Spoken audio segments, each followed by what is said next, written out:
Selamünaleyküm Xorazm hayat abunəçiləri.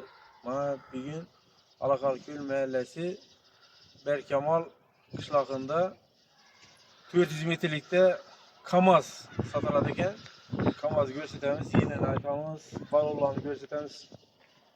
Ne gəlmiş olsa aytamiz. Görüb bararacaq KAMAZı. Telefon nömrələri ekranda qaldıramız. 90-cı il ekan bu KAMAZ. İski 2 balon, birisi 90%, birisi 80%'in boyuna ikisi. Haydi yürüydüm bana litrak. Ramda çatlak yok mu? Ramda çatlak yok. He? Su arkası varmış ramında. Balon taze oxşuydu he? Taze 2 balon bastı. Silindirler hemmesi.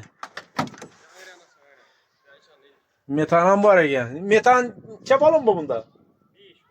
Çelik. He? 300 gaz aladı ki. Takım metanlı metan.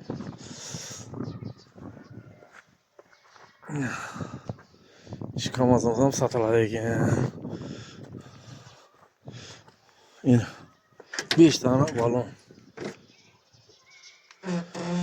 Yine kamazımıza hala.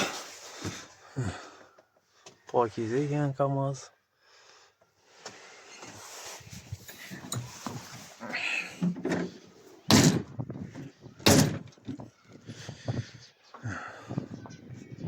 Aptoliva bu.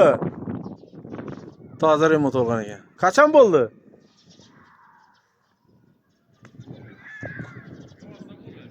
Yozda bo'ldi ekan remote.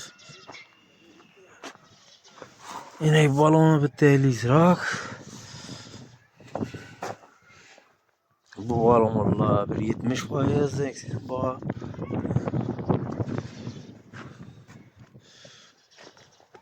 Soğuz. Bunun krişyası var mı? Kapak ham bor ekan. Ortam normal. Buna akkumulyator bormi? Toz ishdan keldim. Yoqib qani? Bir cho'nkarib, niyati bir teylanan bir ko'rsatib berarlar. Buni yoqarsan axir. Bir kilit to'ramoqdan. Janobi, darrov. Yoqib bir ko'rsat axir, bir endirib, niyati. Az yoqib ko'rsatamiz, sesini eshitasizlar.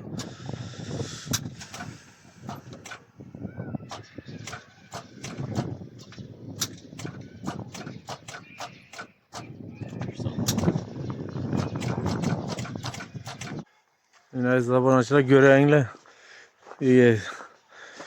telefon nömrələrini ekranda qaldıramiz. Bemalol telefon vurup telefon nömrəni aytib be? 99'dan 112 47 89 bemalol müracaat etsizlar. Pulunu ayt bunun narxını. 11.000 gök. 11 paşka. Kaç koyacaksın? Üstünde gelişecek yani. Benim oralar telefon müracaat ederseniz aziz abunəçilər.